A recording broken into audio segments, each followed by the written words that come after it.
Hello friends, welcome to education part 2.2। जो आज का पेपर हुआ है 14/7 को, यानी पेपर कोड 106 विद्यालय प्रबंधन एवं नेतृत्व, उसका सबसे जल्द सॉल्व पेपर हम लेके आए हैं। आप अपने क्वेश्चन को मिला सकते हैं, आपका कितना सही हुआ है कितना गलत हुआ है। चलिए देखते हैं क्वेश्चन को।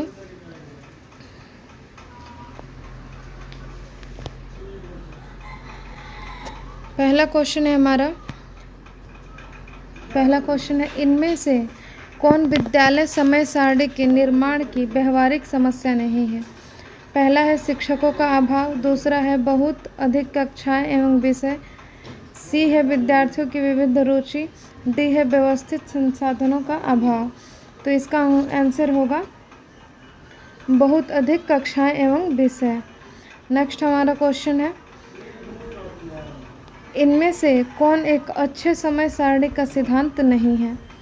पहला हमारा है उद्देश्य पूर्णता का सिद्धांत, दूसरा है लचीलेपन का सिद्धांत, तीसरा है प्रधानाध्यापक के रुचि को प्रमुखता देने का सिद्धांत, चौथा है गुणात्मक शिक्षा को महत्व देने का सिद्धांत।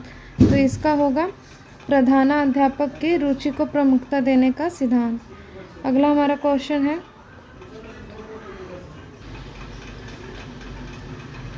नेक्स्ट क्वेश्चन है किसके अनुसार समय सारणी विद्यालय में का नियंत्रण होता है और इसके निर्माण में प्रधानाध्यापक को समस्त कौशल एवं ज्ञान की आवश्यकता होती है जिससे वह नियंत्रण करता है। ये किसने कहा था? तो इसका अभी कन्फ्यूजन है, इसका आंसर अभी नहीं पता चला है। आंसर पता चलेगा तो आपको बता देंगे। नेक्स्ट क्वेश्चन है एक अच्छे विद्यालय पुस्तकालय का गुण इनमें से कौन सा नहीं है। तो ये अब देखिए इसमें क्या पूछ रहा है, गुण नहीं है। तो पहला है अच्छे पुस्तक का चयन, दूसरा है व्यवस्थित वाचनालय, तीसरा है व्यवस्थित पुस्तकालय नियम, और पांचवा है हमारा विद्यालय उपलब्धि के आधार पर विद्यार्थियों को अनुमति। तो इसका आंसर होगा डी, विद्यालय की उपलब्धि के आधार पर विद्यार्थियों को अनुमति। नेक्स्ट क्वेश्चन है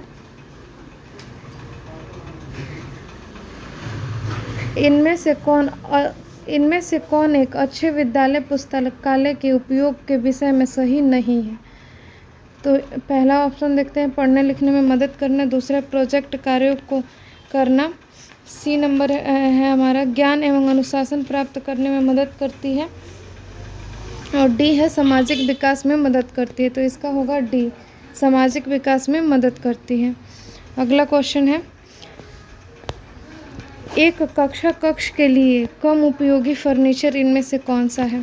पहला है श्यामपट्ट, दूसरा है विद्यार्थियों के लिए कुर्सी एवं मेज, तीसरा है शिक्षक के लिए कुर्सी एवं मेज, और चौथा है पावदान। तो इसका आंसर होगा चौथा नंबर पावदान। नेक्स्ट क्वेश्चन है इनमें से कौन एक विद्यालय का निर्माण का सिद्धांत नहीं है।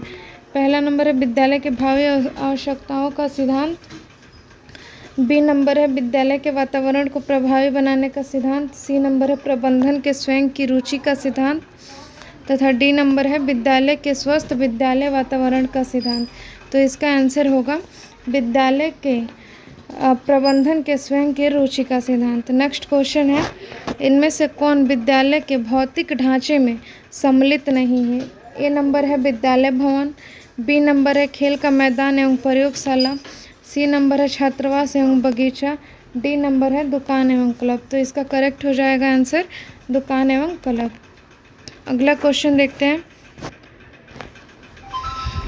किसने प्रशासन को प्रक्रिया के रूप में परिभाषित किया था। ये प्रीवियस ईयर क्वेश्चन में से आया है, हम आपको कराए भी है क्वेश्चन कि इसमें से कौन प्रशासन को प्रक्रिया के रूप में परिभाषित करता है। तो हेनरी मिटरजनबर्ग, बी है हेनरी फियोल, सी है हेनरी केविल, डी है हेनरी क्ले। तो इसका करेक्ट हो जाएगा आंसर हेनरी फियोल, बी नंबर होगा हेनरी फियोल। अगला क्वेश्चन हमारा किसने प्रशासन को नौकरशाही के रूप में वर्णित किया है। ए है मैक्स वेबर, बी है F.W. टेलर, सी है गुलिक, डी है ब्रुक्स एडम्स। तो इसका आंसर होगा मैक्स वेबर, यानी ए नंबर मैक्स वेबर। अगला क्वेश्चन है किसने प्रशासन में पोस्ट कॉर्प का संप्रत्यय दिया है। तो पोस्ट कॉर्प का संप्रत्यय किसने दिया है। ए नंबर देखते हैं F.W. टेलर, बी है गुलिक, सी है ग्रेसन कैफवोर, बी है ब्रुक्स एडम्स। तो इसका करेक्ट आंसर हो जाएगा गुलिक। यानी लूथर गुलिक। नेक्स्ट क्वेश्चन है किसने वैज्ञानिक प्रबंधन के दृष्टिकोण दिया? किसने दिया?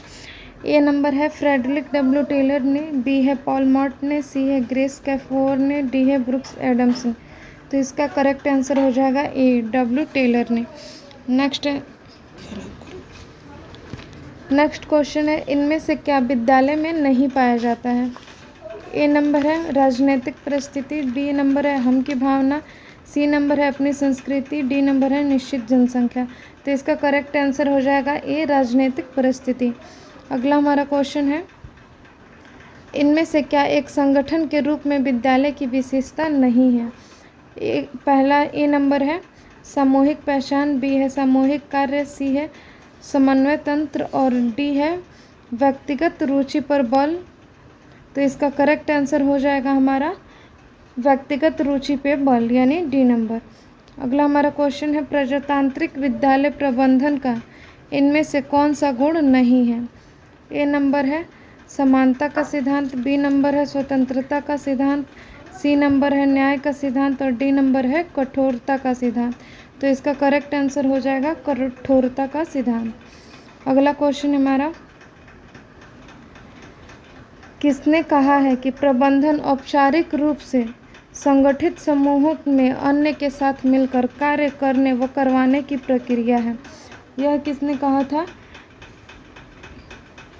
ए नंबर है कुर्ज, बी नंबर है पीटरसन, सी नंबर है जे.एल. लुड्रिक और डी नंबर है पी.एफ. ड्रकर। तो इसका करेक्ट आंसर हो जाएगा पी.एफ. ड्रकर। नेक्स्ट क्वेश्चन है किसने practical handbook on the school management नामक पुस्तक लिखी? ए है Crow and Crow, B number Hardy, C number है C.W. विल्सन, डी नंबर है ट्रायल। तो इसका करेक्ट आंसर हो जाएगा C.W. विल्सन।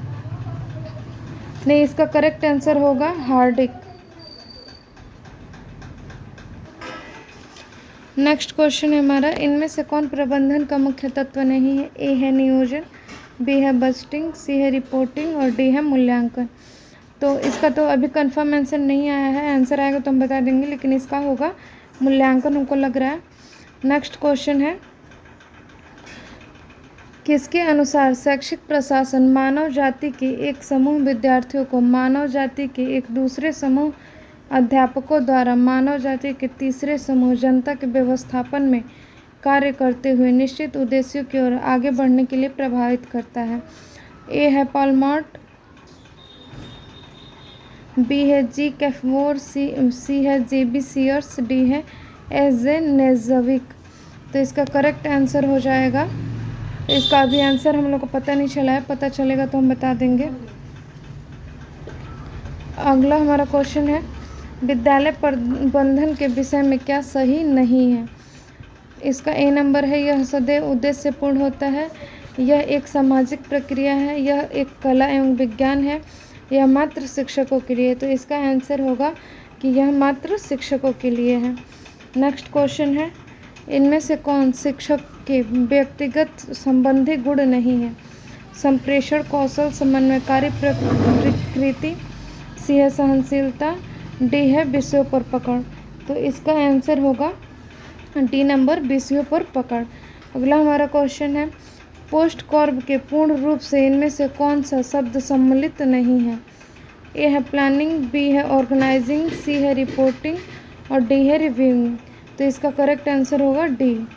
नेक्स्ट क्वेश्चन है विद्यालय में प्रधानाध्यापक के महत्व के बारे में क्या सही नहीं है?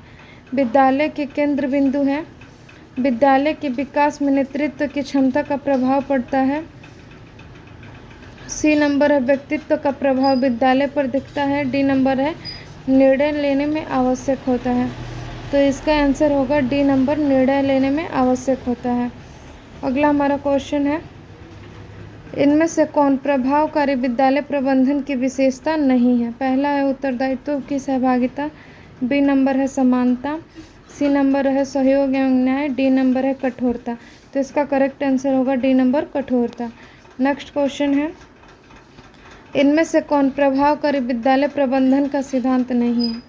ए लोकतांत्रिक मूल्यों का सिद्धांत, बी है लचीलापन का सिद्धांत, सी है समन्वय का सिद्धांत, डी है लाभ प्राप्त करने का सिद्धांत। तो इसका करेक्ट आंसर होगा डी नंबर, लाभ प्राप्त करने का सिद्धांत। अगला क्वेश्चन है, प्रशासन का कौन सा काल से क्रम काल के रूप में जाना जाता है? ए है 1900 से 1935 तक, बी है 1935 से 50 तक, डी है सी है 1950 से 75 तक, डी है 1975 से अब तक। तो इसका करेक्ट आंसर होगा बी 1935 से 1950 तक। अगला हमारा क्वेश्चन है, किसने कहा है कि नेतृत्व एक ऐसी प्रक्रिया है जो व्यक्तियों को इस प्रकार प्रभावित करती है, इस प्रकार प्रभावित करे कि वे अपनी स्वेच्छा से सामूहिक उद्देश्यों के लिए प्रयास करें? ए है जी.आर. टेरी, बी है आर. टैनबर्न, सी है कुटुंज, डी है F.W. टेलर। तो इसका आंसर हो जाएगा सी नंबर, कुंज। नेक्स्ट आंसर है हमारा, नेक्स्ट क्वेश्चन है, किसने नेतृत्व के सिद्धांत में XY सिद्धांत दिया था? A number Douglas McGregor, B number है जी.आर. टेरी, सी नंबर है F.W. टेलर, डी नंबर है कुंज एवं डोनर। तो इसका करेक्ट आंसर हो जाएगा डगलस एवं मैकग्रोवर। नेक्स्ट क्वेश्चन है हमारा, इनमें से कौन शैक्षिक नियोजन का उद्देश्य नहीं है? इनमें से कौन शैक्षिक नियोजन का उद्देश्य नहीं है? ए नंबर शैक्षिक विकास को दिशा देता है, बी नंबर शैक्षिक तंत्र के लिए विविध योजना बनाता है, सी नंबर शैक्षिक तंत्र में परिवर्तन करने के लिए होता है, डी नंबर अपने रुचि को पूरा करने के लिए होता है। तो इसका आंसर होगा डी, अपने रुचि को पूरा करने के लिए होता है। सी नंबर।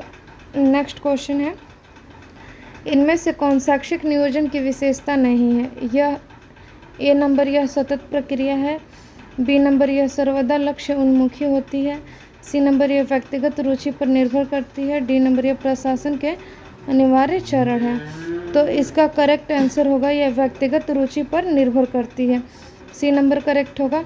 अगला क्वेश्चन देखते हैं हम, एक अच्छे संस्थागत नियोजन के विषय में क्या सही नहीं है? यह विद्यालय की आवश्यकता पर आधारित होता है, यह हितकारी समूह के सुझाव लेते हैं, यह विद्यालय के संसाधनों के आधार पर किया जाता है, यह प्रधानाचार्य की रुचियों के लिए किया जाता है। तो इसका करेक्ट आंसर होगा डी नंबर, यह प्रधानाचार्य की रुचियों के लिए किया जाता है। अगला क्वेश्चन है, इनमें से कौन शैक्षिक नियोजन का कार्य नहीं है? ए नंबर है शिक्षण प्रणाली में सुधार, बी नंबर है विद्यालय पाठ्यचर्या को सुधार, सी नंबर है विद्यालय भौतिक संसाधनों को समृद्ध करना, डी नंबर है संस्थागत लाभ को ऊपर उठाना। तो इसका करेक्ट आंसर होगा संस्थागत लाभ को ऊपर उठाना। नेक्स्ट क्वेश्चन है, इनमें से क्या विद्यालय पर्यवेक्षण के विषय में सही नहीं है?